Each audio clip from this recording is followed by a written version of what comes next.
Episode 441 to 450। Code D के लाभ समाप्त हो रहे थे, इसलिए नहीं कि दवा का प्रभाव इतनी जल्दी खत्म हो गया था, बल्कि इसलिए कि ग्लारा का शरीर अपनी सीमा पर था। उसकी त्वचा झुर्रीदार, खींची हुई और सूखी लग रही थी, मानो वह एक अधेड़ उम्र की महिला हो जो तेजी से बुढ़ापे की ओर बढ़ रही हो। इससे उसकी मांसपेशियों और शरीर की स्थिति पर भी असर पड़ा। वह अब उतनी तेजी और लचीलेपन से काम नहीं कर सकती थी जितनी लड़ाई की शुरुआत में करती थी, लेकिन इसकी कोई ज़रूरत नहीं थी। रेड कोर वुल्फ भी उसकी सीमा पर था। जीतने के लिए उन्हें बस एक हमला करना था। एक ही पल में रेड कोर वुल्फ ग्लारा के सामने प्रकट हो गया। उसका जबड़ा पूरी तरह खुला हुआ था और वह अपने तीखे नुकीले दांत ग्लारा के शरीर में गड़ाने के लिए तैयार था। अच्छा, मोटे तौर पर मैंने इसकी कल्पना ऐसी ही की थी। ग्लारा ने अपनी बाईं बांह को आगे बढ़ाने से पहले कमज़ोर नज़र से बुदबुदाया। उसकी बाईं बांह पर एक ढाल थी, लेकिन उसने खुद को बचाने की कोशिश नहीं की। उसे एहसास हुआ कि उसके पास ऐसा करने के लिए समय या ताकत नहीं है। रेड कोर वुल्फ बस ढाल के साथ साथ उसकी बांह भी फाड़ देगा। हमले को रोकने के बजाय ग्लारा ने सीधे रेड कोर वुल्फ के जबड़े में ढाल फेंक दी। ढाल के ब्लेड अब प्लाज्मा कवर की तरह नहीं घूम रहे थे, इसलिए रेड कोर वुल्फ ने बचने की कोशिश भी नहीं की। उसे एहसास हुआ कि अब ये ढाल ठोस लोहे के टुकड़े से ज़्यादा कुछ नहीं थी, जो उसके शक्तिशाली जबड़ों के लिए कोई समस्या नहीं थी। क्रैकल, उसके जबड़े बंद हो गए, जिससे ढाल आधी टूट गई। यह महसूस करते हुए कि उसे एक और चाल की आवश्यकता है, रेड कोर वुल्फ ने अपना जबड़ा खोला और ढाल को पूरी तरह से नष्ट करने के लिए उसे फिर से बंद करने वाला था। ओह, बुरा नहीं है, बिल्कुल भी बुरा नहीं है, ग्लेडियस ने ग्लारा की हरकतें देखकर मुस्कुराते हुए कहा। वूश! इससे पहले कि रेड कोर वुल्फ एक बार फिर अपना जबड़ा बंद कर पाता, ग्लारा ने अपना दाहिना हाथ आगे बढ़ाया और अपनी बंदूक सीधे राक्षस के मुंह में घुसा दी। रेड कोर वुल्फ को खतरे का एहसास हुआ और वह जल्दी से रुक गया। उसे शॉटगन को नुकसान पहुंचने का डर था, जिसमें ढाल के विपरीत अभी भी ऊर्जा थी। लेकिन बहुत देर हो चुकी थी। हमले की सीमा से बाहर निकलने के लिए रेड कोर वुल्फ को अपनी क्षमता से परे गति से बहुत अधिक चालें चलनी पड़ीं। दूसरी ओर ग्लारा को बस ट्रिगर खींचने की जरूरत थी। क्लिक करें। उसने ऐसा किया, जिससे बंदूक हिल उठी और उसका अंतिम चार्ज बाहर की ओर निकल गया। रेड कोर वुल्फ की आंखों में असली डर था, जो उसके दिल की गहराई से आ रहा था। उसने उम्मीद नहीं की थी कि ग्लारा इतनी साहसी और जोखिम भरी होगी कि अपना हाथ सीधे उसके मुंह में उसके नुकीले नुकीले दांतों के बीच डालने का फैसला करेगी। उसे यह एहसास ही नहीं था कि ग्लारा की स्थिति रेड कोर वुल्फ से भी अधिक निराशाजनक थी, क्योंकि उसके पास जीने के लिए केवल कुछ ही सेकंड बचे थे। कांपना, कांपना, कांपना! एक तारे की लौ की तरह बैंगनी धमाका डबल बैरल थूथन से फटा, जिसने पूरे कमरे को एक पल के लिए रोशन कर दिया। क्रैकल! रेड कोर वुल्फ का सिर फटकर मांस के टुकड़ों में बिखर गया तथा वे अलग अलग उड़ गए। मांस के कुछ टुकड़ों में ढाल के टुकड़े भी थे, जो विस्फोट से नष्ट हो गए थे। ग्लारा ने ऐसा रक्तरंजित और विभत्स दृश्य पहले कभी नहीं देखा था, ऑनलाइन भी नहीं। अब ये सब उसकी आंखों के सामने हाथ की दूरी पर हो रहा था। वह राक्षस की गर्दन से बाहर निकली हुई नसें और हड्डियां, जमीन पर बिखरा हुआ मांस, नुकीले दांत और आंखें देख सकती थी।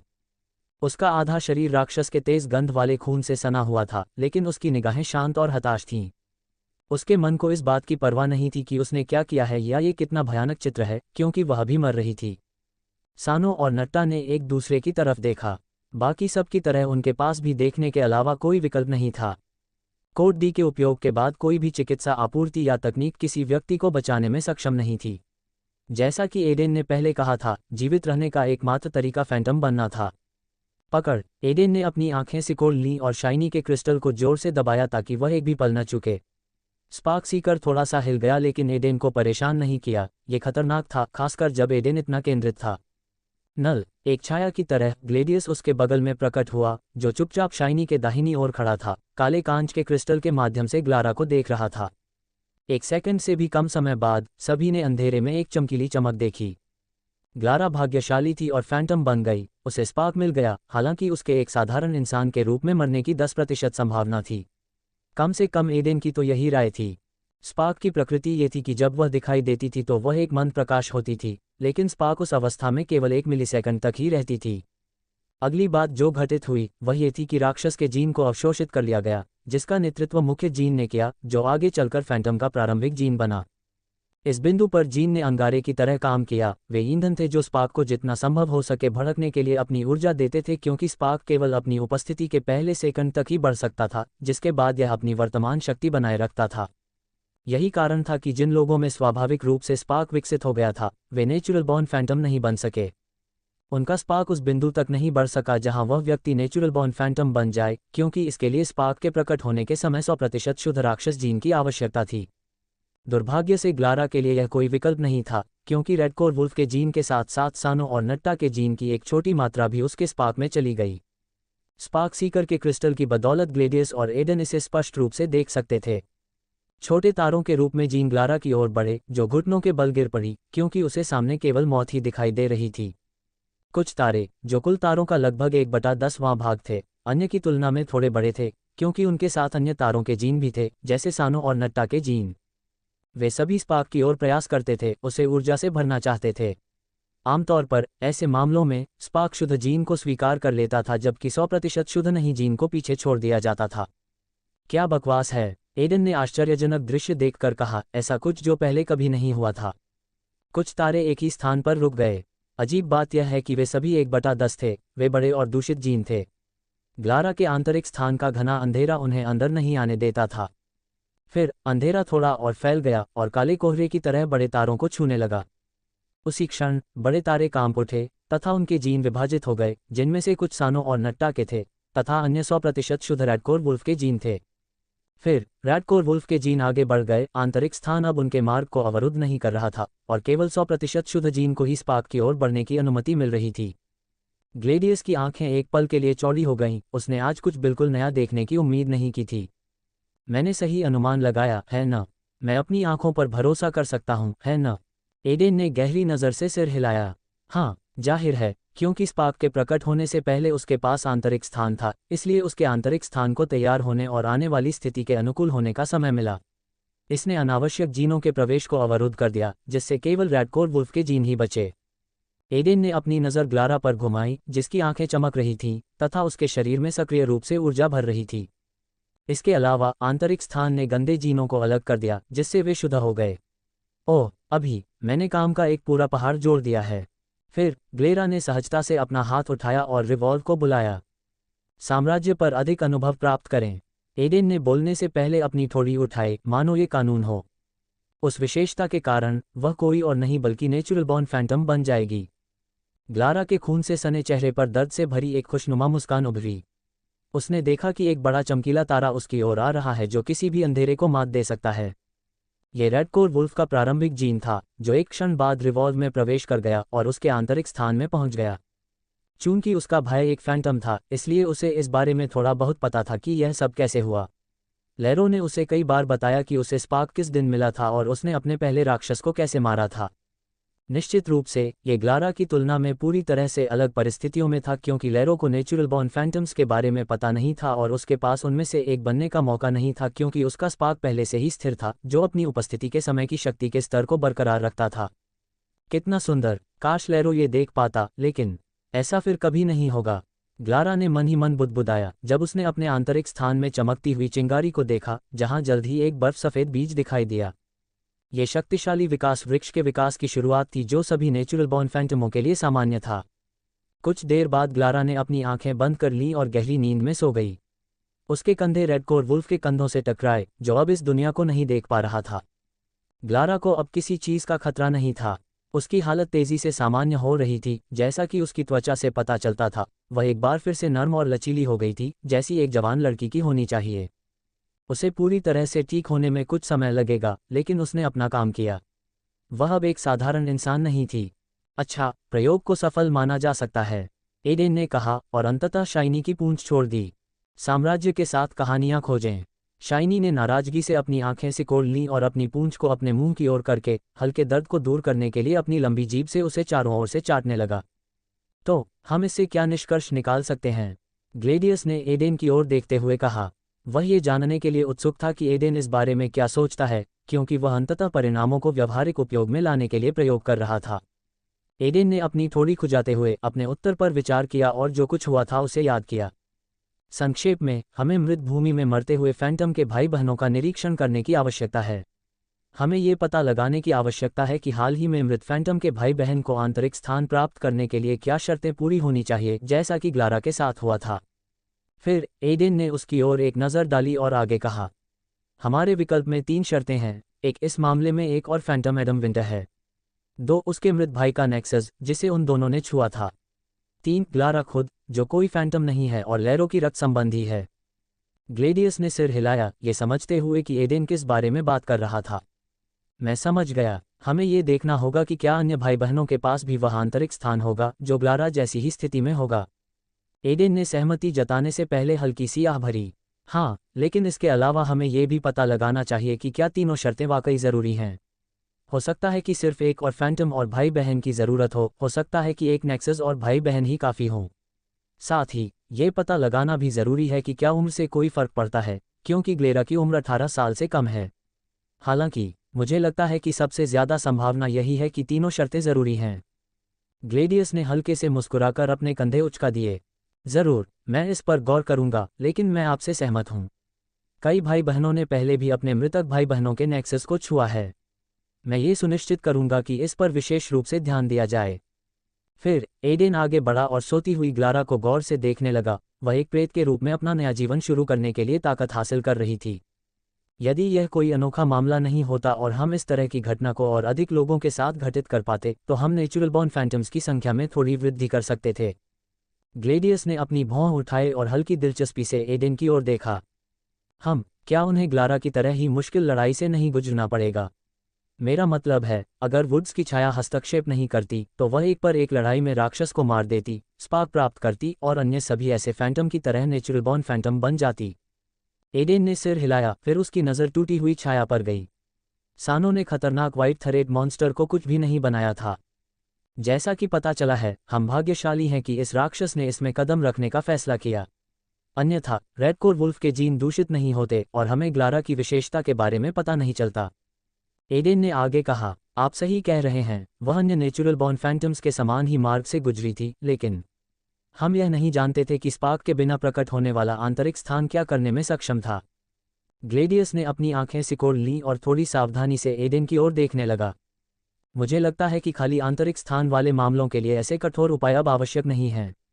रेडकोर वुल्फ के जीन की शुद्धता लगभग 90% थी, शायद इससे भी अधिक, लेकिन 100% नहीं। हालांकि 100% आवश्यक नहीं था, क्योंकि खाली आंतरिक स्थान एक फिल्टर के रूप में काम करता था।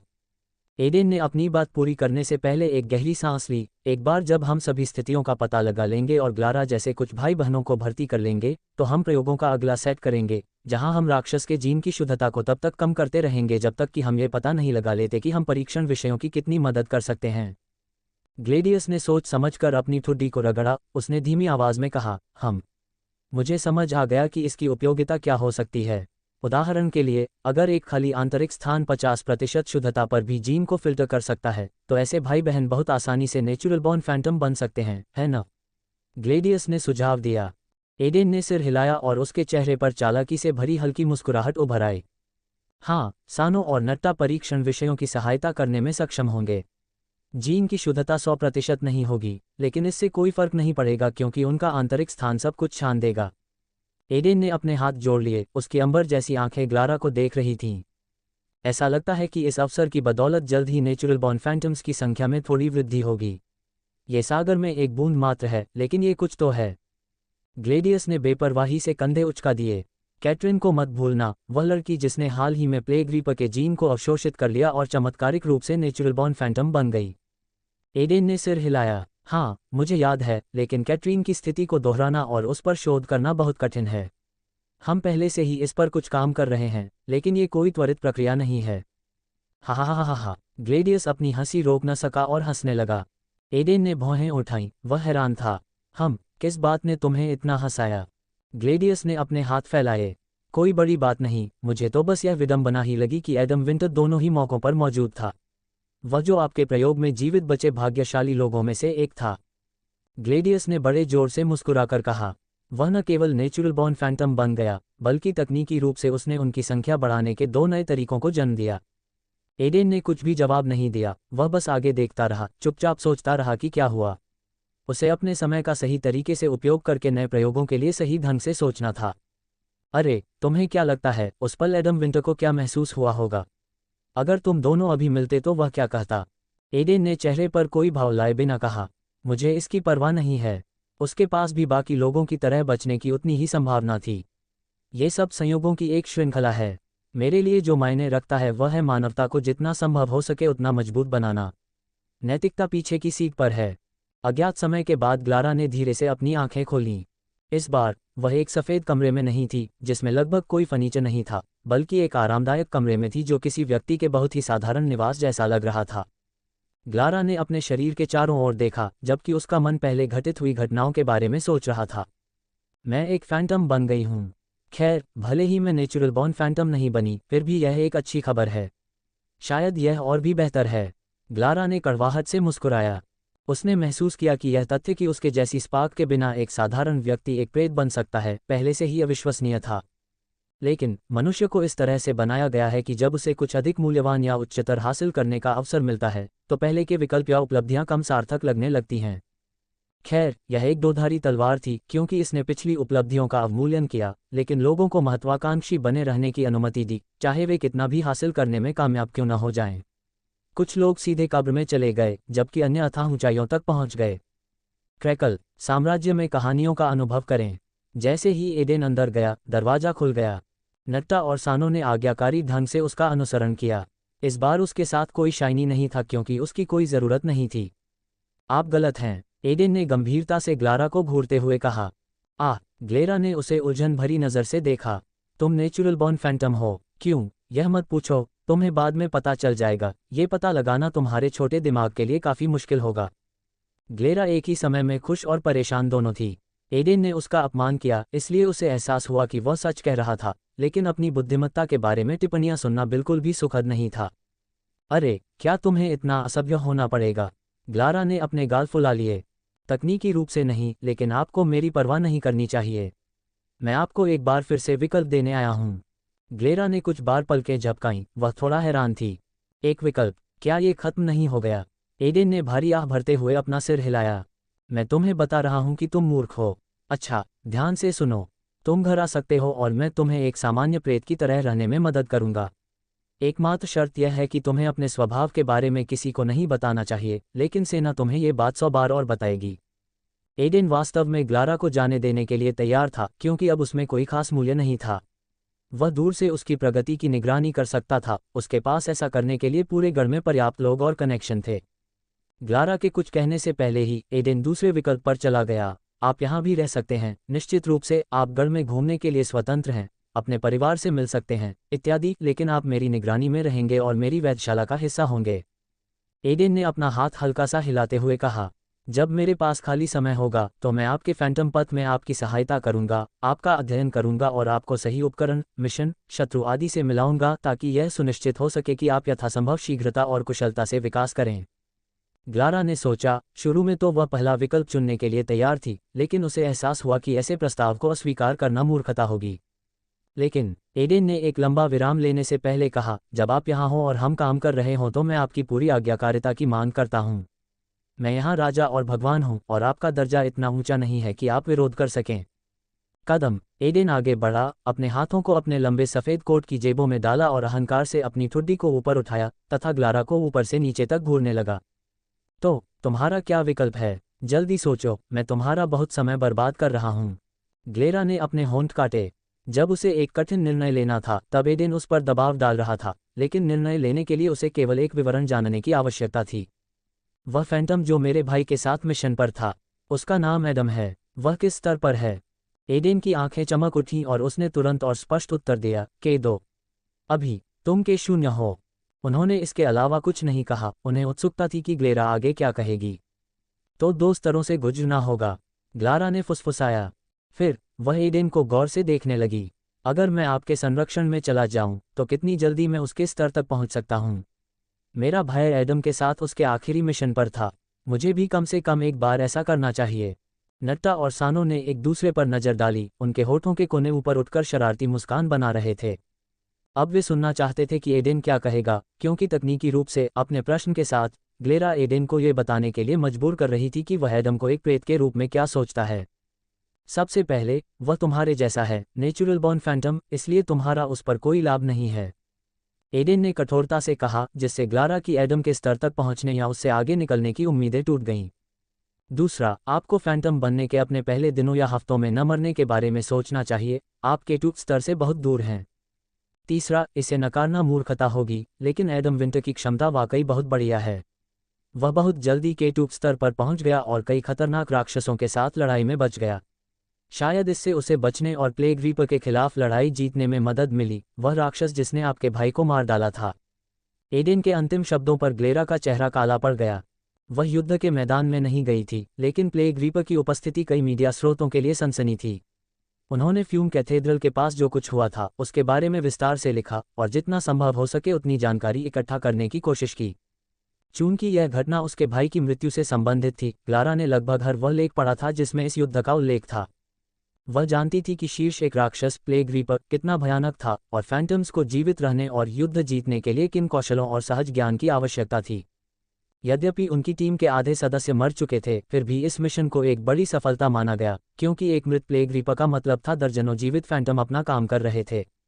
हालांकि एडेन ने अपने अंतिम शब्दों में कहा, मुझे अभी तक नहीं पता कि तुम कितने प्रतिभाशाली हो या तुम्हारी इच्छाशक्ति कितनी मजबूत है। एडम विंटर की तरह एक प्रभावशाली और आशाजनक फैंटम बनने की तुम्हारी संभावना बहुत कम है। एडेन ने ग्लारा की ओर देखा। लेकिन भले ही संभावनाएं छोटी हों, इसका मतलब यह नहीं है कि वे शून्य हैं। ये सिर्फ संभावना सिद्धांत है। हर फैंटम नेचुरल बॉर्न नहीं हो सकता। हर natural born phantom Adam Winter की तरह कुछ महीनों में प्लेग रीपर को नहीं हरा सकता। एडेन ने कंधे उचका दिए, जैसे ग्लारा को इसके बारे में ज़्यादा नहीं सोचना चाहिए था। हालांकि मुझे नहीं पता था कि एडम विंटर इतनी जल्दी इतनी ऊंचाइयों तक पहुंच सकता है। संभाव्यता के सिद्धांत के अनुसार उसे अपने पहले दिन ही मर जाना चाहिए था, लेकिन चीजें ऐसी ही होती हैं। एडेन ने ग्लारा की ओर देखा, जिसकी आंखें बड़ी और आधी खाली थीं। हाँ, गणित आपके लिए बहुत जटिल है ना? अगर आप आदिम भाषा में बात करें तो यह संभव है। आप एडम विंटर के स्तर तक पहुंच सकते हैं और थोड़े समय में उनसे आगे भी निकल सकते हैं, लेकिन ऐसा करना मुश्किल होगा। ग्लारा की आंखें चमक उठीं, अर्थ से भर गईं, फिर उसके चेहरे पर एक बड़ी मुस्कान उभर आई।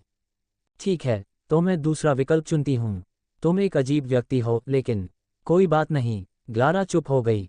एडेन से एक अजीब आभा निकल रही थी, जिससे ग्लेरा को विश्वास हो रहा था कि उसके ज्ञान, शक्ति और अनुभव से वह इतनी ऊंचाइयों तक पहुंच सकती है मानो वह सर्वशक्तिमान हो।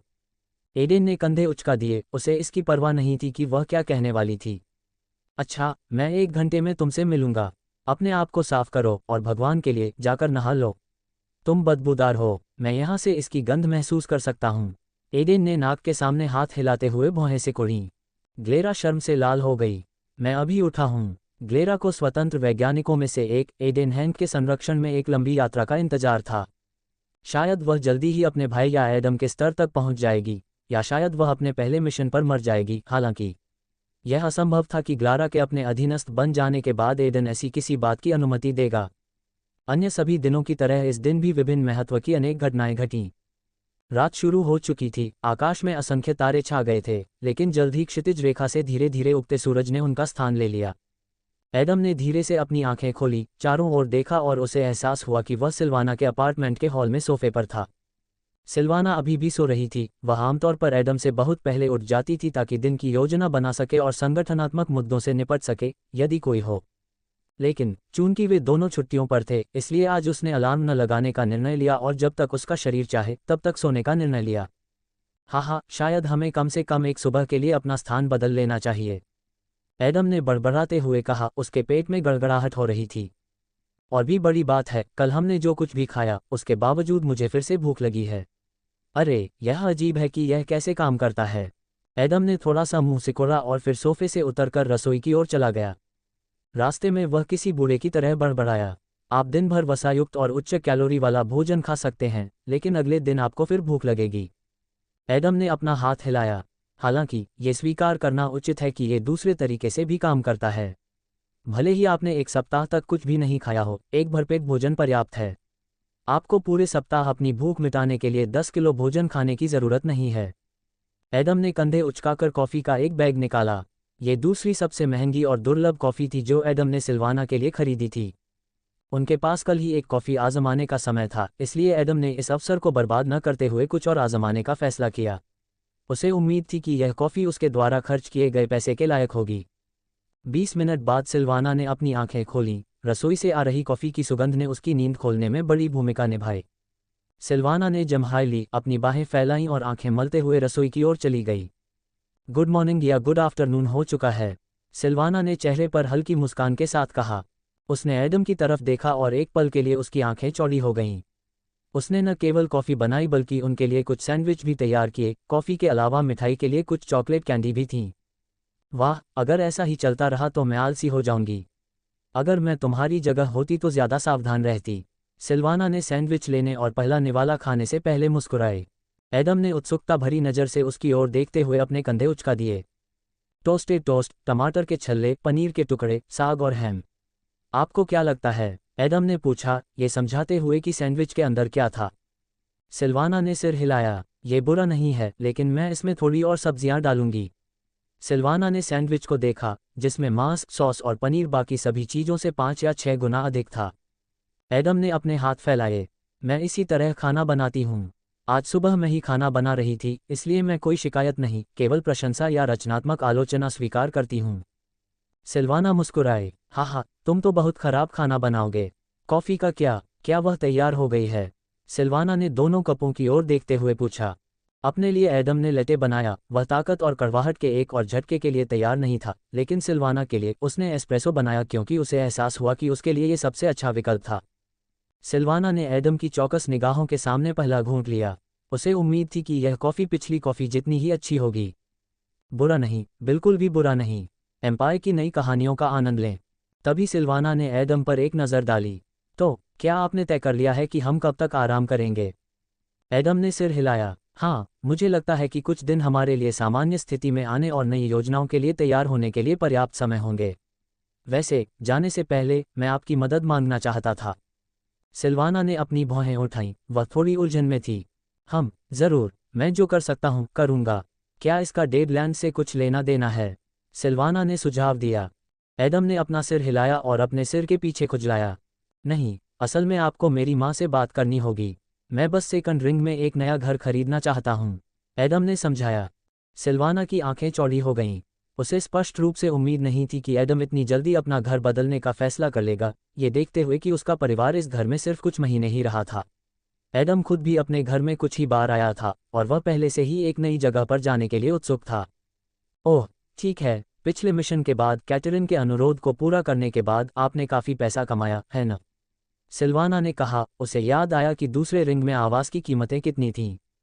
बेशक, दूसरा रिंग एक बड़ा क्षेत्र था, लेकिन कीमतें अनियमित नहीं थीं, इसलिए सिल्वाना को एहसास हुआ कि एडम की क्षमताओं के साथ उसके और उसके परिवार के लिए एक अच्छा घर खरीदना कोई समस्या नहीं थी। हाँ, मुझे नहीं पता कि मैं कितना पैसा खर्च करना चाहता हूँ, लेकिन मैं 400 से 700 हज़ार क्रेडिट के बारे में सोच रहा हूँ। क्या आपको लगता है कि उस राशि में आपको कुछ उपयुक्त मिल जाएगा? एडम ने अनिश्चितता से पूछा।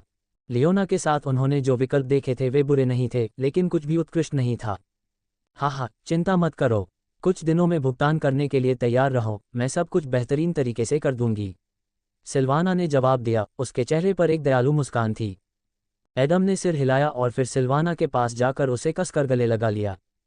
सिल्वाना इस घटनाक्रम से स्तब्ध थी। एडम ने पहले कभी ऐसा कुछ नहीं किया था, लेकिन वह उसके आलिंगन से बाहर निकलने की बिल्कुल भी इच्छा नहीं रखती थी। धन्यवाद, आपके बिना मुझे इस नई दुनिया में बसने में बहुत कठिनाई होगी। सिल्वाना ने लाल गालों के साथ झिझकते हुए कहा। ज़रूर, आपके ऑपरेटर के तौर पर यह मेरा काम है। आप हमेशा मुझ पर भरोसा कर सकते हैं। एडम ने सिर हिलाया। ... 1 घंटे बाद एडम शहर में घूमने के साधारण उद्देश्य से सिल्वाना के अपार्टमेंट से निकला। Beep beep beep. लेकिन जैसे ही वह 100 मीटर चला, उसके फ़ोन पर एक संदेश आया। सिल्वाना कुछ भूल गई, लेकिन फ़ोन पर क्यों? एडम हैरान था। उसने जेब से अपना फ़ोन निकाला। उसकी आंखें चौड़ी हो गईं क्योंकि यह सिल्वाना नहीं थी जिसने उसे संदेश भेजा था। अरे, चलो आज शाम को मिलते हैं। यह मेरी पहली इच्छा है। ओसाना ने निर्णय लिया कि अब एडम से संपर्क करने का समय आ गया है। 3 इच्छाएं। प्लेग रीपर के खिलाफ लड़ाई में ओसाना ने अपनी असामान्य क्षमता का उपयोग करके एडम को बचाया। ये जोखिम भरा था, क्योंकि यद्यपि वह जानती थी कि वह अपनी कलाकृति के साथ जीवित रह सकती है, लेकिन ये तभी संभव था जब एडम और कैटरीन प्लेग रीपर को हरा दें। खैर, ओसाना सही साबित हुई और वे सभी बच गए, जिनमें वह भी शामिल थी। तब से कुछ सप्ताह बीत चुके थे। हर कोई सामान्य हो गया था और अपने काम पर लग गया था। ओसाना ने तुरंत एडम से अपनी 3 इच्छाएं पूरी करने के लिए नहीं कहा, लेकिन वह क्षण आ गया था। वह आज शाम को मिलना चाहती है। मुझे लगता है मेरे पास कोई और विकल्प नहीं है न? एडम ने ओसाना के संदेश का जवाब देने से पहले अपने सिर के पीछे खुजलाया। 1 मिनट से भी कम समय में उसे पता और समय मिल गया। ओसाना उसके जवाब का इंतजार कर रही थी। अरे, मुझे नहीं पता क्यों, पर मुझे लग रहा है कि यह बिल्कुल भी आसान नहीं होगा। हालांकि उसने पहले ही अपनी एक इच्छा अपने शब्दों में पूरी कर ली है ना? अगले कुछ घंटों तक, शाम तक, एडम बस इधर उधर घूमता रहा। उसके पास कुछ भी करने का समय या इच्छा नहीं थी। वह बस देर शाम तक इंतजार करना चाहता था और वे मिलेंगे। ओसाना एक चालाक और गणनाशील व्यक्ति था। ये बात एडम को चिंतित कर रही थी, लेकिन उसे थोड़ी जिज्ञासा भी महसूस हो रही थी। घर में लौटने के बाद से बहुत कुछ घटित हो चुका था, इसलिए वह पूरी तरह से भूल गया कि उसे ओसाना की 3 इच्छाएं पूरी करनी थीं। बेशक एडम मना कर सकता था और कुछ नहीं कर सकता था, वह इसे बकवास कह सकता था और उसे अनदेखा कर सकता था। लेकिन एडम इस तथ्य को स्वीकार करने से खुद को नहीं रोक सका कि ओसाना ने वास्तव में उसकी जान बचाई थी। अगर वह मेरे सामने नहीं आती तो, एडम ने प्लेग रीपर के हमले को याद करते हुए मन ही मन बुदबुदाया, तब तो वह मुझे जरूर मार डालता। उसकी मुट्ठी ने मुझे मांस के टुकड़े की तरह उड़ा दिया होता। एडम के शरीर में हल्की सी सिहरन दौड़ गई। अब मौत उसके और भी करीब आ गई थी। समय बीतता गया और कुछ ही समय में एडम एक साधारण सड़क पर खड़ा था, जिसके पास एक ऊंचा लैंप उसकी लंबी आकृति को रोशन कर रहा था। यह कोई रेस्तरां या लोकप्रिय मिलन स्थल नहीं था, बल्कि बस एक सड़क थी जहां से इतनी देर रात को लोग शायद ही कभी गुजरते हों। एडम कुछ मिनट पहले ही आ गया था, इसलिए उसने शिकायत नहीं की कि ओसाना अभी तक नहीं आई है। उसे नहीं पता था कि उसने ये जगह क्यों चुनी, लेकिन वह बस उसकी इच्छाओं का सम्मान कर रहा था। ठीक समय पर एक काली कार कोने से आती हुई दिखाई दी। ये सैन्य या सरकारी कर्मचारियों द्वारा इस्तेमाल की जाने वाली कारों से अलग थी, क्योंकि यह एक महंगी स्पोर्ट्स कार थी, जो देखने में जितनी महंगी थी उतनी ही सुंदर भी थी। खिड़की नीचे लुढ़की तो एक हाथ और लंबे गुलाबी बाल बाहर आ गए। अरे सुंदर, तुम किसका इंतजार कर रहे हो? ओसाना ने एडम की ओर देखते हुए मुस्कुराया। एडम ने भौं उठाए। अगर आप कार में हैं तो मुझे इस सुनसान जगह पर क्यों आना चाहिए? क्या आप मुझे अभी नहीं ले सकते थे? एडम थोड़ा नाराज दिख रहा था, फिर वह आगे की सीट पर ओसाना के बगल में जाकर बैठ गया और दरवाजा खोला। तो क्या मैंने अभी आपकी पहली इच्छा पूरी कर दी? एडम ने अनिश्चित भाव से पूछा। ओसाना ने चेहरे पर दयालु मुस्कान के साथ सिर हिलाया। हाँ, अब मेरी केवल 2 इच्छाएं शेष हैं। चिंता मत करो, मैं तुमसे कोई अजीब, असंभव या अनैतिक चीज नहीं मांगूंगा। एडम ने उस पर एक नज़र डाली। वह ओसाना को बहुत अच्छी तरह से नहीं जानता था, क्योंकि डेडलैंड्स और सिटाडेल में एक ही व्यक्ति बहुत अलग तरह से व्यवहार कर सकता है। लेकिन फिर भी कुछ ऐसा था जो उसे भ्रमित कर रहा था, हालांकि वह ये नहीं समझ पाया कि वह क्या था। ऐसी स्थिति में आपकी दूसरी इच्छा क्या है? एडम ने उससे हाथ मिलाते हुए पूछा। ओसाना ने बेपरवाही से कंधे उचका दिए। तुम्हें जल्द ही पता चल जाएगा। मुझे यकीन है कि तुम्हें ये पसंद आएगा। अभी के लिए बस सवारी का आनंद लो, क्योंकि मैं गति बढ़ाने जा रहा हूँ। ओसाना ने जोर से पैडल दबाया और कार कई बार तेजी से आगे बढ़ी।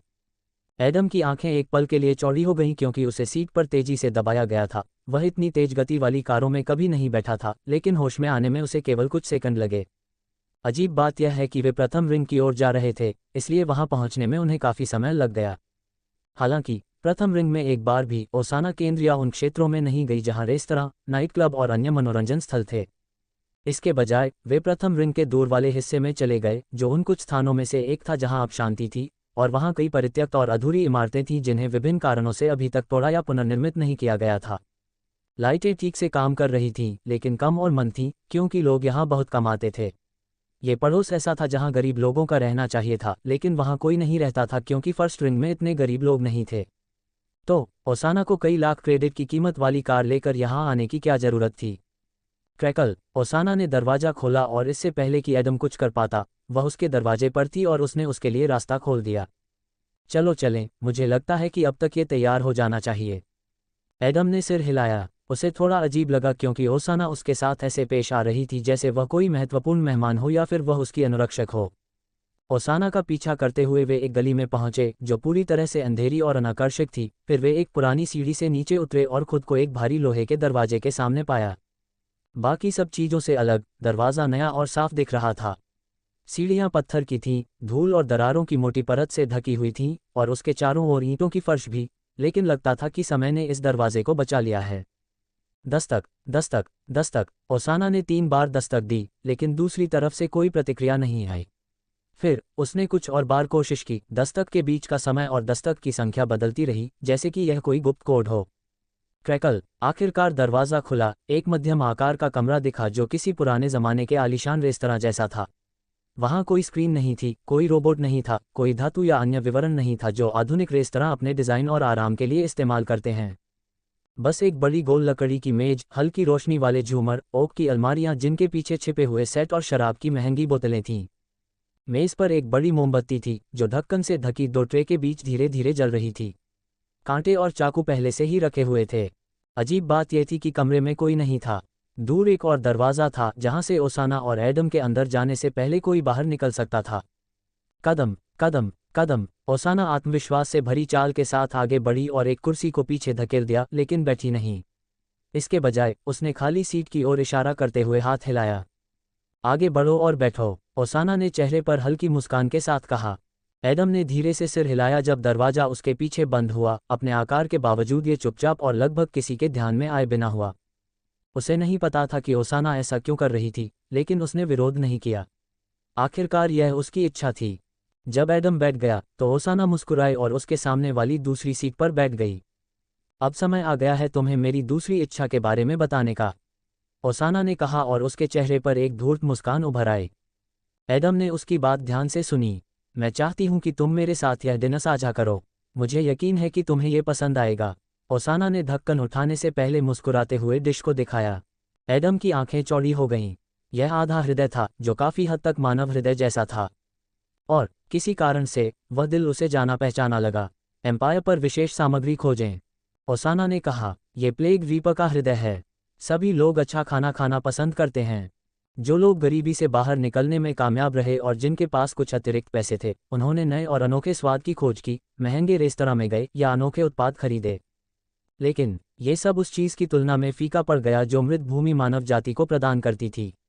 परिणामस्वरूप अनगिनत राक्षस, असीमित भोजन, दूरदराज के इलाकों में अजीबोगरीब फल उगते थे और उन्हें प्राप्त करना एक वास्तविक चुनौती थी। हालांकि एडम को यह सब पहले से ही पता था क्योंकि वह एक बार रेड फेस्ट में जा चुका था। इस जगह के सख्त नियम थे, केवल अमीर और शक्तिशाली लोगों को ही ऐसे आयोजनों में जाने की अनुमति थी, यहाँ तक कि प्रेत को भी राक्षस का मांस चखने का अधिकार पाने के लिए एक निश्चित स्थिति का होना जरूरी था। साम्राज्य पर पढ़ना जारी रखें। रेड फीस्ट मुख्य आयोजनों में से एक था जहां अनेक स्वादिष्ट व्यंजन परोसने वाले लोग एकत्रित होते थे, लेकिन यह एकमात्र ऐसा स्थान नहीं था जहां मॉन्स्टर फूड परोसा जाता था, क्योंकि रेड फीस्ट केवल बड़े पैमाने पर होने वाला स्वादिष्ट व्यंजन परोसने वाला आयोजन नहीं था। रेड फीस्ट एक ऐसा संगठन था जो मृतभूमि से राक्षस के मांस और सामग्री के वितरण पर एकाधिकार रखता था, साथ ही उन सभी कार्यक्रमों का आयोजन भी करता था जहां राक्षस के मांस का सेवन किया जाता था। आयोजन का आकार या महत्व महत्वपूर्ण नहीं था। ये रेड फीस्ट हो सकता था जहां सैकड़ों लोग, कुछ रसोई, सुरक्षा और मेहमानों के लिए एक उचित शो होता था, या ओसाना के संस्करण की तरह कुछ अधिक शांत और सरल हो सकता था।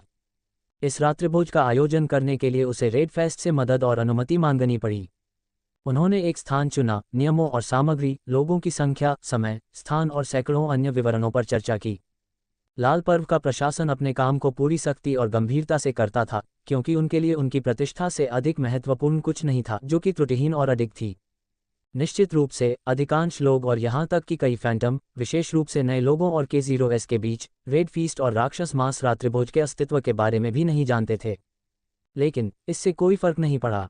रेड फेस्ट ने गुणवत्ता पर काम किया, मात्रा पर नहीं, क्योंकि उनके कर्मचारी और सामग्री सभी के लिए पर्याप्त नहीं थे और यह ऐसी चीज़ नहीं थी जिसके बारे में ज़्यादातर लोगों को पता होना ज़रूरी था।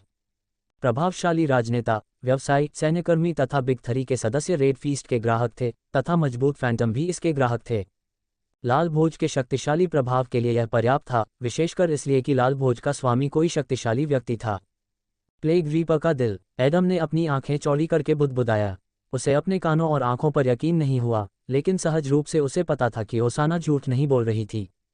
झिझकते हुए, थोड़े कांपते हाथ से एडम ने हृदय का दूसरा आधा भाग देखने के लिए अपनी ट्रे का ढक्कन उठाया। ये पकाया गया था। पास में लाल सॉस से भरा एक चीनी मिट्टी का कटोरा रखा था, तथा हृदय के ऊपरी भाग पर विभिन्न मसाले लगे हुए थे।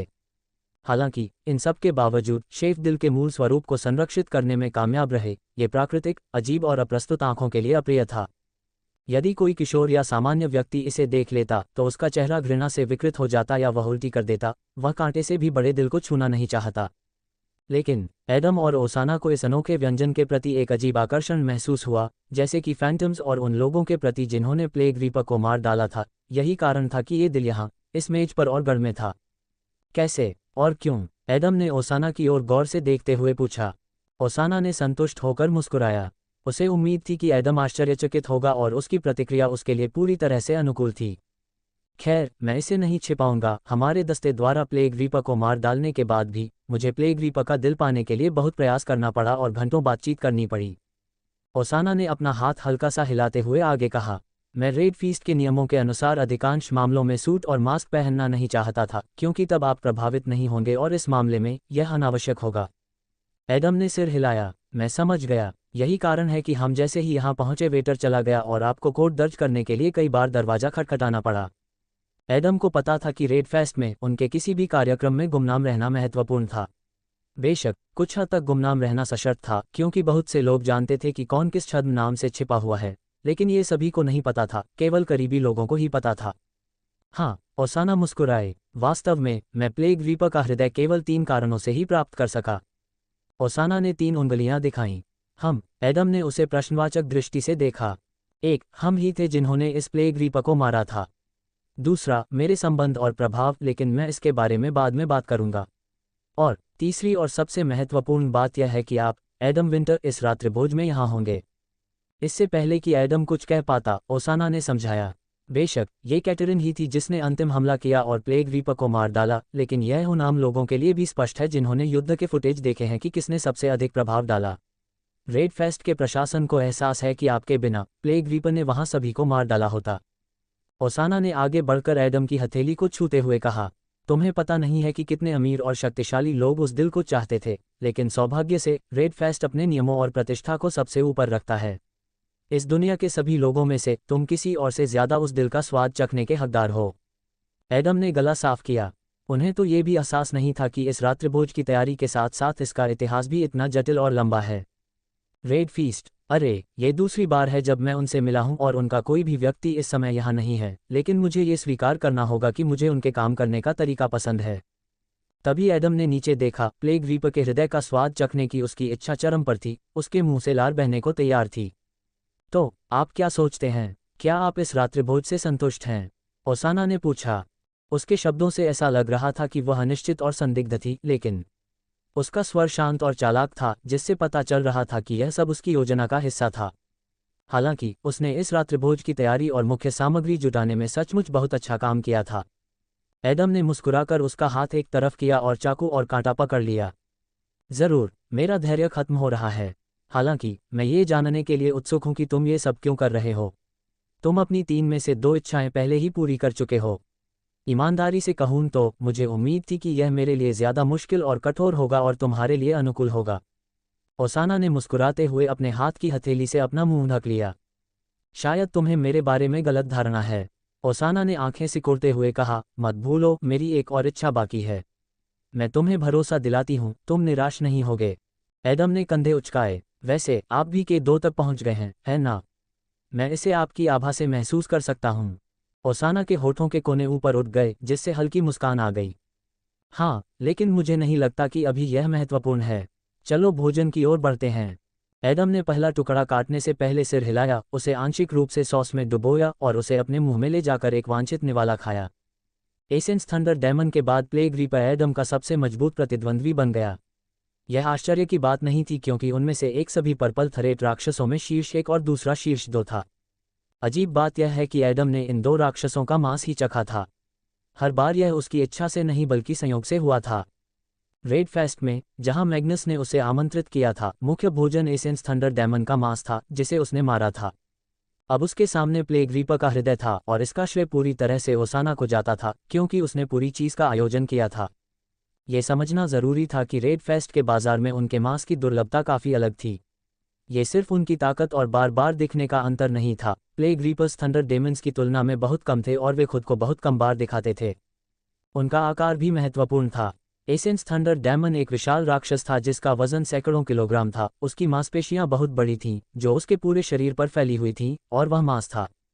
प्लेग रीपर, हालांकि, एक सामान्य इंसान से भी लंबा नहीं था। नेसा और एडम प्लेग रीपर से लंबे थे। इसके अलावा उसका शरीर दुबला पतला था और उसके शरीर में बहुत कम मांस था जो कई पेटू लोगों को संतुष्ट कर सके। ये सर्वविदित है कि उत्पाद जितना अधिक वांछनीय होगा और उसकी मात्रा जितनी कम होगी, उसकी कीमत उतनी ही अधिक होगी। कभी कभी तो यह अविश्वसनीय ऊंचाई तक पहुंच जाएगी जिसे केवल विशेष व्यक्ति ही वहन कर सकते हैं। लेकिन मांस के विपरीत हृदय या यकृत का वजन ही नहीं बल्कि मात्रा भी सीमित थी। चाहे किसी के पास कितना भी पद या धन क्यों न हो, वह किसी भी समय प्लेग रीपर का हृदय नहीं पा सकता। सचमुच दुर्लभ चीजें केवल धन से प्राप्त नहीं की जा सकती थीं, उनके लिए प्रभाव, शक्ति, स्थिति और संसाधनों तक पहुंच की आवश्यकता होती थी जो केवल फैंटम के पास ही थी। इसलिए ओसाना और एडम अपने डिनर का भरपूर आनंद लेने वाले थे, क्योंकि यह बहुत संभव था कि उन्हें फिर कभी ऐसा डिनर न मिले। स्नैप! जैसे ही दिल का टुकड़ा एडम के मुंह में गया, उसे तुरंत एक अजीब सा स्वाद महसूस हुआ। यह अप्रिय था, जिससे एडम का चेहरा उदास हो गया, लेकिन कुछ सेकंड ही चीजों को बदलने के लिए काफी थे। कांपना, कांपना, कांपना। उसका विशाल विकास वृक्ष जोर जोर से हिलने लगा, मानो अपनी खुशी दिखा रहा हो। तभी एडम की आंखों से एक चमकीली चिंगारी गुजरी, जिससे उसकी पुतलियां गहरी खुशी से फैल गईं। फिर ये बात का स्वाद का समय था और ये था। यह अद्भुत है, एडम ने धीरे से कहा। उसके होठ कांप रहे थे और शरीर में रोंगटे खड़े हो गए थे। ये सिर्फ बाद में आने वाले अनोखे स्वाद की बात नहीं थी, बल्कि उस विशेष घटक के प्रति उसके शरीर की प्रतिक्रिया थी। यह इस तरह से था कि हर व्यक्ति के पास पसंदीदा और नापसंद भोजन होता है। ये किसी व्यक्ति की पसंद नहीं थी, ये सिर्फ उसके शरीर की प्रतिक्रिया थी जिसे उसे स्वीकार करना था। कुछ लोगों को मछली बहुत पसंद होती है और कुछ लोगों को अच्छी तरह से पकी हुई मछली भी घिनौनी लगती है। यही बात जामुन, फल, अनाज आदि के लिए भी लागू होती है। और राक्षस मांस कोई अपवाद नहीं था। हालांकि इस मामले में किसी घटक की प्राथमिकता फैंटम के शरीर द्वारा नहीं बल्कि उसके विकास वृक्ष द्वारा निर्धारित की गई थी, जिसके लिए सबसे मूल्यवान चीज उस राक्षस की ताकत, इतिहास और ऊर्जा थी जिससे घटक प्राप्त किया गया था। ये सामान्य मनुष्यों के साथ भी उसी तरह काम करता है। हालांकि उनके पास विकास वृक्ष नहीं था, लेकिन उनके जीन ने इस आह्वान का जवाब दिया, जिससे उन्हें स्वाद पसंद आया और वे प्रसन्न हो गए। अधिकांश लोगों को प्लेग रीपर के दिल का स्वाद पसंद नहीं आएगा, लेकिन पहले निवाले के बाद वह बदल जाएगा, ठीक वैसे ही जैसे एडम और ओसाना के साथ हुआ था।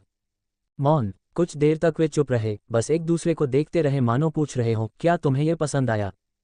जवाब स्पष्ट था। फिर बिना कुछ और बोले उन्होंने चाकू हाथ में लिया और अगला टुकड़ा काट दिया, फिर दूसरा, फिर तीसरा। ये तब तक चलता रहा जब तक कि दिल के आधे हिस्से में कुछ भी नहीं बचा और सॉस का कटोरा खाली नहीं हो गया। प्लेटों पर केवल रस की कुछ बूंदें बची थीं, जिनके बीच गिरे हुए मसाले तैर रहे थे। ओसाना, ये तुम्हारी 2 इच्छाएं थीं, लेकिन मुझे ऐसा लग रहा है जैसे ये इच्छाएं मुझमें समा गई हों। यह एक अद्भुत रात्रिभोज था, एडम ने ईमानदारी से कहा। ओसाना मुस्कुराए, एक नैपकिन लिया और अपने मुंह को खूबसूरती से पोंछा। उसके होठों पर सॉस की कुछ बूंदें रह गईं।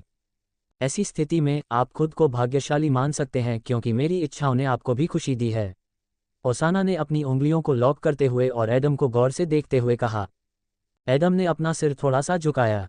अब आगे क्या होगा? क्या किसी और राक्षस का दिल यहाँ लाया जाएगा? ओसाना कड़वी मुस्कान के साथ मुस्कुराए। नहीं, मुझे वह दिल पाने में काफ़ी परेशानी हुई। वैसे एक रोचक तथ्य यह है कि प्यार को दर्शाने के लिए इस्तेमाल किया जाने वाला एक लोकप्रिय हृदय चिन्ह 2 मानव दिलों को एक साथ सिलना है। साम्राज्य पर नवीनतम जानकारी पढ़ें। ऐसी अचानक थोड़ी डरावनी जानकारी सुनकर एडम के होंठ का कोना कांप उठा। खैर, ये बहुत दिलचस्प है, मुझे इसके बारे में पता नहीं था। लेकिन कौन 2 दिलों को एक साथ सिलना चाहेगा? ओसाना ने कंधे उचका दिए। मुझे नहीं पता, शायद ये झूठ हो, लेकिन कम से कम यह एक जैसा दिखता है। खैर, अब हमारे जाने का समय हो गया है। इन शब्दों के साथ ओसाना मेज से उठ खड़ी हुई, अपनी कुर्सी आगे खिसकाए और एडम की ओर देखा, यह उम्मीद करते हुए कि वह भी ऐसा ही करेगा। क्या ये सचमुच इसका अंत है? एडम थोड़ा उलझन में था। अनोखे दिन के बाद उसने उम्मीदें बना ली थीं कि आगे और भी बहुत कुछ होगा। उसके मन में डर था कि कहीं ये सब खत्म ना हो जाए। चलो टहलने चलते हैं, आखिरकार हम फर्स्ट रिंग में हैं। मैं तुम्हें इस जगह के बारे में बताऊंगा क्योंकि मैं अपनी पूरी जिंदगी यहीं रहा हूं। एडम की आंखें एक क्षण के लिए चौड़ी हो गईं। रुको, क्या? तो उसका परिवार फर्स्ट रिंग से है? मुझे लगा कि उसने अपनी कार फैंटम के रूप में कमाए पैसों से खरीदी है, लेकिन ऐसा लगता है कि इससे पहले भी उसे पैसों की कोई समस्या नहीं थी। एडम ने सोचा। फिर उसने कंधे उचकाए और उसके पीछे चल दिया। उसे बस इतना पता चला कि ओसाना एक अमीर परिवार से है, और एडम के लिए यह उतना ही मायने रखता जितना कि अगर उसे पता चले कि उसका पसंदीदा रंग क्या है। उसे इस बात की परवाह नहीं थी कि वह किस परिवार से आती है, क्योंकि वह उसके माता पिता या ऐसी किसी चीज़ से मिलने वाला नहीं था। वह फैंटम थे, उन्होंने खतरनाक युद्ध किया था और वे युद्ध के साथी थे, इससे अधिक कुछ नहीं। एडम ने ओसाना की ओर से किसी भी तरह से उनके रिश्ते को बदलने का कोई प्रयास नहीं देखा। उसने केवल अपनी इच्छाएं बताईं, जिनमें से 3 में से उसके पास केवल एक ही बची थी। कमरे से निकलकर वे कार की ओर बढ़े, जहां से वे सीधे फर्स्ट रिंग के एक सक्रिय पड़ोस में पहुंचे।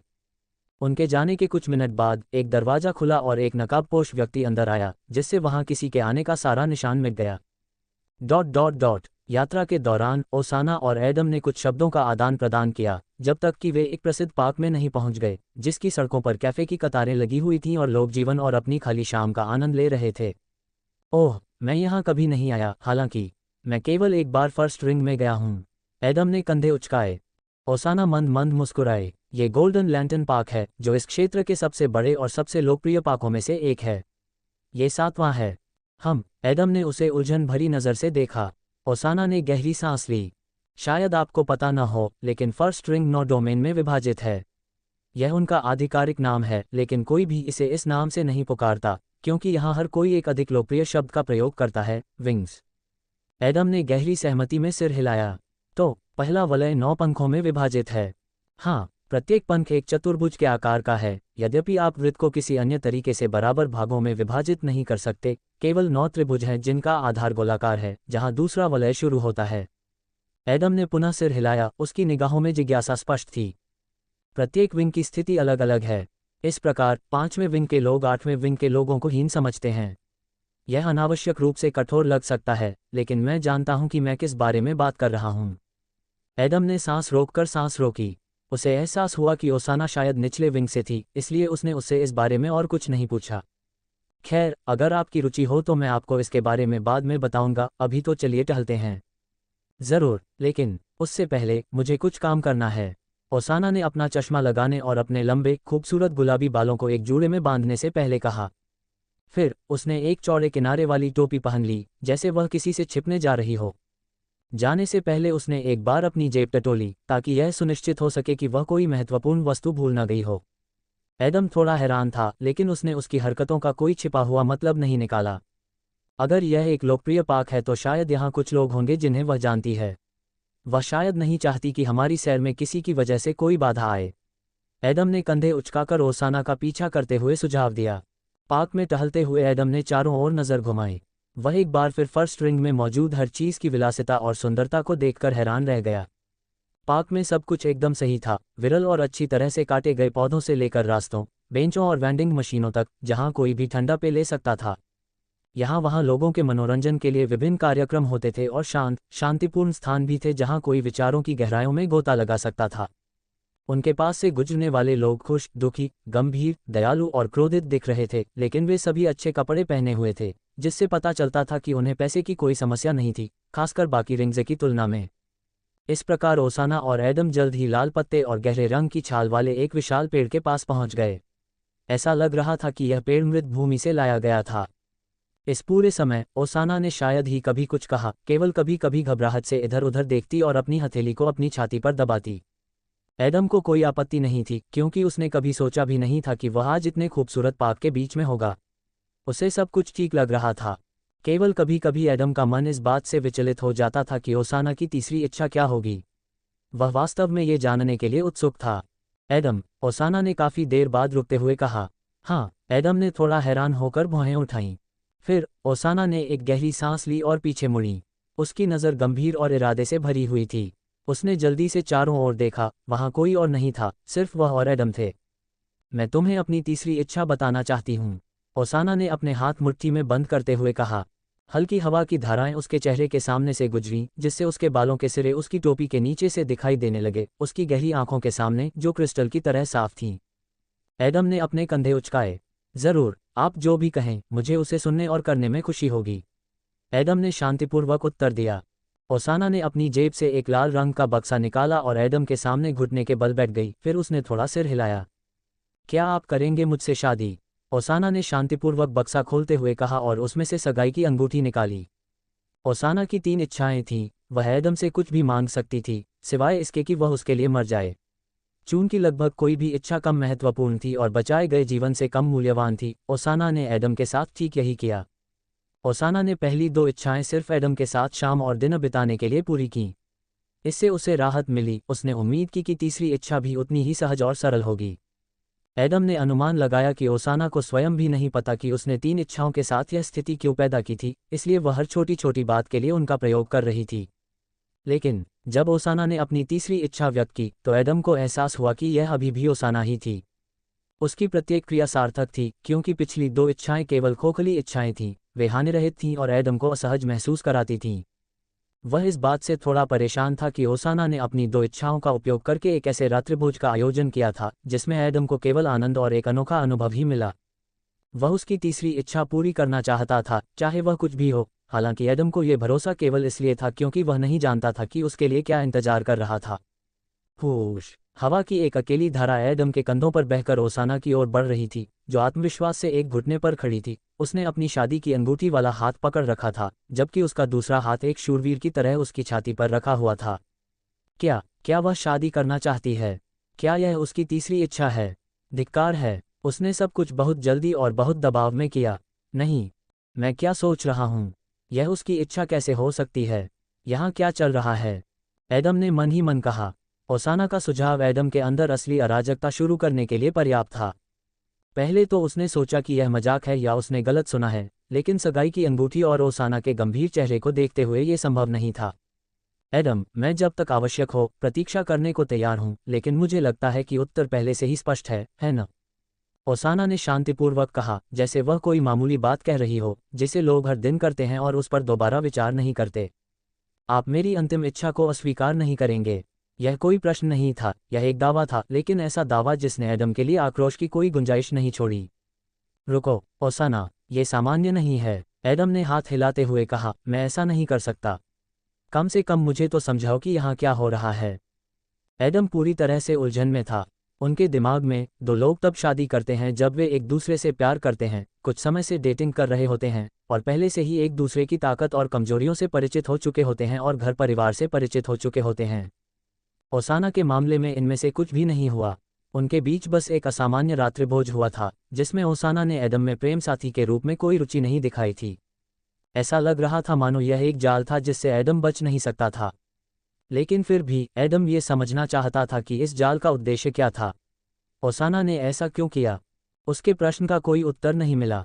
ओसाना ने बस अपना हाथ थोड़ा आगे बढ़ाया और एडम को अपनी शादी की अंगूठी दिखाई। उसकी स्थिर निगाहों से पता चल रहा था कि वह पीछे हटने वाली नहीं है और न ही कुछ स्पष्ट करने वाली है।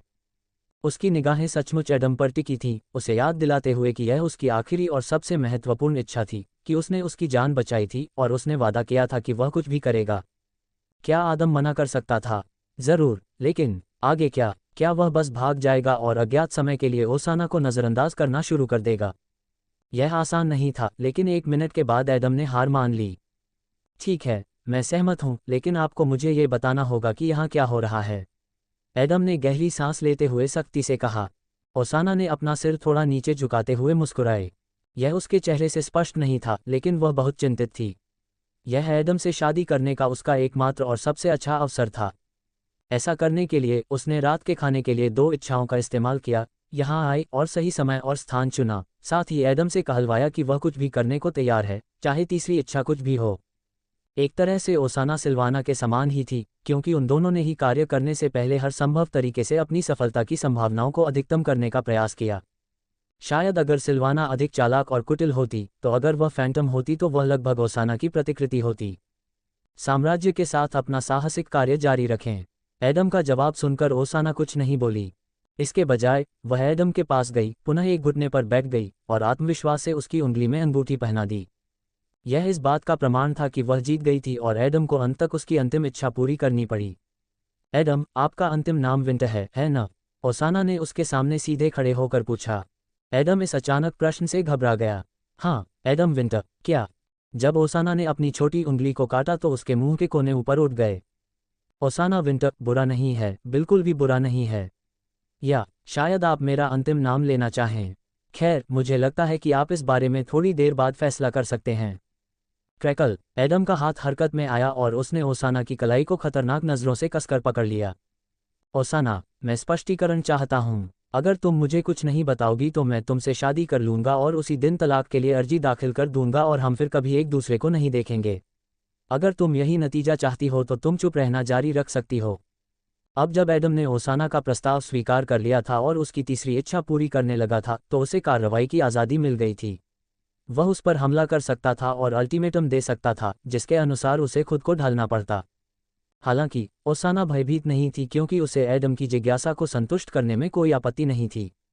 जरूर मेरे प्यारे भावी पति। ओसाना ने मुस्कुराते हुए आत्मविश्वास से एडम का कॉलर पकड़ा और उसका चेहरा उसके करीब ले आए। मैं आपको सब कुछ बताऊंगी, लेकिन यहाँ नहीं। हम भाग्यशाली हैं कि हमारे बड़े कार्यक्रम के दौरान यहाँ कोई नहीं आया। ओसाना ने हंसकर कहा, फिर वह मुड़कर पार्क के भीड़ भरे हिस्से की ओर चली गई। यदि आप अपनी भावी पत्नी के बारे में अधिक जानना चाहते हैं तो मुझे फॉलो करें। एडम ने मुंह बनाते हुए अपना सिर हिलाया। अरे प्लेग रीपर, क्योंकि तुम पागलपन की हद तक ताकतवर थे इसलिए मुझे अब शादी करनी पड़ेगी। सचमुच। गढ़ में लाखों लोग रहते थे। विश्व स्तर पर इन सभी लोगों को दो श्रेणियों में विभाजित किया जा सकता था, प्रेत और गैर प्रेत। ये किसी व्यक्ति के लिंग, जाति, व्यवसाय, आयु, रूप रंग और वित्तीय स्थिति से कहीं अधिक महत्वपूर्ण था। बाकी सब कुछ इस बात पर निर्भर करता था कि कोई व्यक्ति फैंटम है या नहीं। निश्चित रूप से गढ़ में सैकड़ों भूमिकाएं थीं, साथ ही स्थिति, प्रभाव और आय के स्तर भी थे। प्रत्येक का अपना जीवन और कार्य था। लेकिन केवल फैंटम ही राक्षसों से लड़ने में सक्षम थे और राक्षसों को मारना ही मानवता को जीवित रखने का एकमात्र तरीका था। फैंटम असल में हथियार या रोबोट नहीं थे। उनके पास ऊर्जा और शारीरिक दोनों तरह की महाशक्तियां थीं, लेकिन फिर भी वे इंसान ही थे। वे जानते थे कि कैसे खुश होना या दुखी होना है, कैसे चिंता करना है या शांत रहना है, कैसे क्रोधित होना है या अनियंत्रित क्रोध में आना है, और निश्चित रूप से फैंटम्स जानते थे कि कैसे प्यार करना है। इस बारे में कुछ अलिखित नियम थे कि फैंटम्स को किसके साथ संबंध रखना चाहिए और किससे विवाह करना चाहिए, लेकिन कोई भी फैंटम्स को अपने ऑपरेटर के साथ संबंध बनाने या झुग्गी झोपड़ियों में रहने वाले किसी व्यक्ति से विवाह करने से मना नहीं कर सकता था। बेशक ये सबसे आम मामले नहीं थे, लेकिन ये घटित हुए। हालांकि समाज द्वारा सभी पक्षों से इनकी निंदा की गई। ऐसा लगता था कि अगर दो फैंटम एक दूसरे से शादी कर लें तो यह एकदम सही परिदृश्य होगा, लेकिन हमेशा ऐसा नहीं होता। इसके लिए प्रथम रिंग में क्या हो रहा था, विंग्स की संरचना कैसी थी, इसकी बेहतर समझ की आवश्यकता थी, और साथ ही ओसाना का उससे क्या संबंध था। कदम कदम कदम एडम ओसाना के पीछे पीछे चला गया, जो कई मिनट से चुप थी। वे पार्क में टहल रहे थे, दर्जनों लोगों को पार करते हुए। समय समय पर एडम अपनी उंगली पर पहनी अंगूठी को देखता था। उसे यकीन नहीं होता था कि अभी क्या हुआ है। अंगूठी चांदी की थी और काफी पतली थी, जिस पर बेहतरीन नक्काशी की गई थी। एडम को नहीं पता था कि क्यों, लेकिन उसे लगा कि यह अंगूठी उसकी कल्पना से कहीं ज्यादा कीमती है। हाल ही में उनका जेना के साथ रिश्ता टूट गया। हालांकि उन्होंने इसे गंभीर रिश्ता नहीं समझा था, लेकिन फिर भी एक समय पर उन्होंने कोशिश की और जेना को अस्वीकार नहीं किया।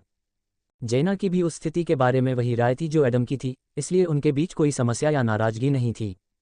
लेकिन अगर एडम कभी रिश्तों के बारे में सोचता था तो वह निश्चित रूप से शादी करने और किसी का पति बनने के बारे में नहीं सोचता था। उसने सोचा कि यदि ऐसा कभी होगा तो वह तब होगा जब वह पर्याप्त उम्र का हो जाएगा, अनुभवी हो जाएगा, और सबसे महत्वपूर्ण बात यह कि उसे सही साथी मिल जाएगा। एडम के अनुसार यह सबसे कठिन कार्य था। अब वह ओसाना से शादी करने जा रहा था, लेकिन वह इस बारे में नहीं सोच रहा था। सबसे पहले एडम को अपने सवालों के जवाब चाहिए थे। अरे एडम, चलो वहाँ उस कैफे में चलते हैं। ओसाना ने चेहरे पर चमकती मुस्कान के साथ पार्क के बाहर सड़क के कोने पर स्थित एक छोटे से कैफे की ओर इशारा करते हुए कहा। वह एक सामान्य लड़की की तरह व्यवहार कर रही थी जो अपने प्रेमी के साथ पार्क में शाम की सैर कर रही थी, जैसा कि उनके आसपास के कई लोग कर रहे थे। एडम ने चुपचाप सिर हिलाया। उसकी निगाहों में उम्मीद झलक रही थी कि इस बार ओसाना उसे बिना उत्तर दिए नहीं छोड़ेगी। कैफे में घुसते हुए ओसाना मुस्कुराए और आगे बढ़ गई। उसने ये जगह इसलिए नहीं चुनी क्योंकि उसे इसका मुखौटा या साइनबोर्ड पसंद था, बल्कि इसलिए क्योंकि यह उसके उद्देश्यों के लिए एकदम सही था। इस कैफे में मेनू और सजावट दोनों में सख्त एशियाई शैली थी। कागज के लैंप, मुख्य हॉल में उगे कुछ पेड़ तथा दीवारों और दरवाजों के लिए रेडवुड का भरपूर उपयोग। लेकिन सबसे महत्वपूर्ण बात यह थी कि यह कोई सामान्य कैफे नहीं था, जहां लोग आते, मेज पर बैठते और मेनू से अपनी पसंद का खाना चुनते तथा अपने ऑर्डर का इंतजार करते हुए वहां के माहौल का आनंद लेते और दूसरों की आंखों में आंखें डालकर इधर उधर देखते। इस कैफे में हर चीज़ कई कक्षों में बंटी हुई थी, एक व्यक्ति के लिए, दो के लिए, तीन के लिए, इत्यादि। ऐसा इसलिए किया गया ताकि ग्राहकों को एकांत का आनंद लेने या एक दूसरे के साथ मेलजोल बढ़ाने के लिए एक शांत स्थान मिल सके। हालांकि कुछ लोगों ने इस सुविधा का उपयोग किसी अन्य उद्देश्य के लिए भी किया होगा, गुमनामी के लिए। क्रैकल, ओसाना और एडम ने खुद को दो व्यक्तियों वाले कक्ष में पाया तो दरवाजे बंद हो गए। अंदर दो गद्देदार सीटें और एक बड़ी लकड़ी की मेज थी। मेज पर किसी भी कैफे या रेस्तरां का मानक सेट था, नैपकिन, एक मेनू, एक मसाला सेट और कुछ असामान्य, एक कांस्य घंटी। ऐसा लगता है कि यह पहली बार नहीं है जब आप यहाँ आए हैं, है ना? एडम ने ओसाना की आत्मविश्वास भरी हरकतों को देखते हुए सुझाव दिया। ओसाना ने मुस्कुराते हुए मेज पर बैठकर मेन्यू अपने हाथों में लिया। एम्पायर में नए अध्याय पढ़ें। आपको ऐसा क्यों लगता है? ओसाना ने व्यंग्यात्मक लहजे में पूछा। एडम ने अपनी आंखें घुमाईं और उसके सामने बैठ गया, अपना कंधा दीवार से टिका दिया। ओसाना ने अपने गालों को इस तरह फुलाया जैसे वह किसी बात से नाराज हो। अरे, क्या तुम अपनी भावी पत्नी के बगल में नहीं बैठना चाहते? एडम ने गहरी सांस ली और अब वह इस पर कोई टिप्पणी करने में असमर्थ था। फिर एडम कुछ कह पाता उससे पहले ही ओसाना ने घंटी बजा दी। 1 मिनट से भी कम समय बाद एक वेटर उनके पास आया, एक युवा लड़की जो लंबी पारंपरिक प्राच्य पोशाक पहने हुए थी। ओसाना ने बहुत सी चीजें इस तरह से ऑर्डर की जैसे कि उसने पहले भी कई बार ऐसा किया हो। लड़की को अपने बड़े ऑर्डर से थोड़ी हैरानी हुई, लेकिन जल्द ही उसने सिर हिलाया और चली गई। मौन। ओसाना ने कुछ नहीं कहा और न ही एडम ने, उसने बस ओसाना के कार्रवाई करने तक प्रतीक्षा करने का निर्णय लिया। 10 मिनट बाद उनका ऑर्डर तैयार हो गया। इस जगह पर खाना हमेशा जल्दी परोसा जाता था। नल। लड़की ने मेज पर आखिरी प्लेट रखी, जो पूरी तरह से अलग अलग खाद्य पदार्थों से भरी हुई थी, जिसमें सूप और सलाद से लेकर मुख्य मांस और मछली के व्यंजन, साथ ही मिठाइयाँ और पेय शामिल थे। क्या ये भोजन 6 या 8 लोगों के समूह के लिए पूरी तरह से तृप्त करने के लिए पर्याप्त था, या क्या यह एक बहुत लंबी और गंभीर बातचीत के लिए अधिक उपयुक्त था? अपने भोजन का आनंद लें। यदि आपको मेरी आवश्यकता हो तो पुनः घंटी बजाएं, लड़की ने सम्मानपूर्वक कहा, सिर झुकाया और दोनों को अकेले, पूरी तरह से मौन छोड़कर चली गई। कोई भी उन्हें तब तक परेशान नहीं करेगा जब तक वे खुद ऐसा करना न चाहें। आह, मैं आखिरकार इसे उतार सकती हूँ। ओसाना ने राहत की सांस ली और फिर अपनी टोपी उतार दी, अपना चश्मा उतार दिया और अपने लंबे, शानदार गुलाबी बालों को खोल दिया। एडम ने अपनी भौं को थोड़ा ऊपर उठाया, उसे ऐसा लगा जैसे ओसाना ने इस पल का लंबे समय से इंतजार किया था जब वह अपना भेष उतार सकेगी। अब पता लगाने के लिए केवल एक ही बात बाकी थी, वह ऐसा क्यों कर रही थी। एडम, मुझे खेद है, लेकिन मुझे लगता है कि हमें एक दूसरे से फिर से परिचय कर लेना चाहिए। ओसाना ने चेहरे पर एक धूर्त मुस्कान के साथ कहा। तुम्हारा मतलब है कि हम एक दूसरे को नहीं जानते? तुम्हारा नाम वगैरह? एडम ने कहा कि वह थोड़ा उलझन में था। हाँ, बस करो कृपया। ओसाना ने सिर हिलाया। एडम ने अपना गाल खुजाया। उसे यह अजीब लगा, लेकिन उसने ओसाना के अनुरोध को अस्वीकार करने की जहमत नहीं उठाई। वास्तव में, अगर इसका मतलब यह था कि वह आखिरकार अपने कार्यों के बारे में स्पष्टीकरण देगी, तो वह कुछ भी कहने और करने को तैयार था। खैर, ये पहले भी एक बार उसके साथ चालें चल चुका था। एडम ने अपना हाथ आगे बढ़ाया। हाय, मेरा नाम एडम विंटर है, मैं फैंटम हूँ। ओसाना ने हंसते हुए दूसरी ओर देखा। कितना ईमानदार और सरल, मुझे तो थोड़ी जलन भी हो रही है। एडम ने उसे हैरानी भरी नज़र से देखा। इससे पहले कि एडम कुछ कह पाता, ओसाना ने उसके हाथ मिलाने का जवाब दिया और राजसी ढंग से बोली, एडम विंटर, आपसे मिलकर मुझे खुशी हुई। मेरा नाम ओसाना डी रूजेट है। मैं रूजेट परिवार की सबसे छोटी बेटी हूँ, जो फर्स्ट रिंग के 12 सबसे शक्तिशाली कुलीन परिवारों में से एक है। कुलीन वर्ग, वे मध्य युग में समाज का एक सामान्य वर्ग थे। हालांकि दुनिया में समय और परिस्थितियां चाहे जो भी हों, कुलीन वर्ग हमेशा और हर जगह मौजूद थे, केवल उनका नाम और वे तरीके बदल गए जिनसे उन्होंने अपनी शक्ति और धन अर्जित किया। कुलीनों के प्रकट होने के लिए केवल एक ही शर्त थी, उनके पास पर्याप्त धन और क्षेत्र होना चाहिए ताकि उनकी सहायता से सत्ता प्राप्त की जा सके। जाहिर है, गढ़ में, जहां करोड़ों लोग रहते थे तथा 3 वलयों में प्रतिबिंबित सख्त पदानुक्रम था, कुलीनों के लिए पर्याप्त जगह थी। ओसाना का परिचय सुनकर एडम चकित रह गया। उसने पहले कभी रईसों के बारे में नहीं सुना था, लेकिन क्यों? खैर, ऐसा इसलिए हुआ क्योंकि एडम ने सामाजिक पिरामिड में बहुत तेजी से छलांग लगाई थी। अपनी पूरी जिंदगी वह झुग्गियों में रहा। वह और उसका परिवार पूरी आबादी में सबसे गरीब लोगों में से एक था। यह आश्चर्य की बात नहीं थी, क्योंकि गढ़ के ऊपरी वलय में स्थित क्षेत्रों में झुग्गी झोपड़ियां सबसे कम समृद्ध थीं, जहां स्थितियां सबसे खराब थीं, काम कम था और औसत मजदूरी जितनी हो सकती थी उतनी कम थी। फिर सिर्फ एक दिन में एडम एक फैंटम बन गया, और इससे वह इतना ऊंचा उठ गया कि कुछ मिशनों में, अगर वह चाहता तो फर्स्ट रिंग में रह सकता था।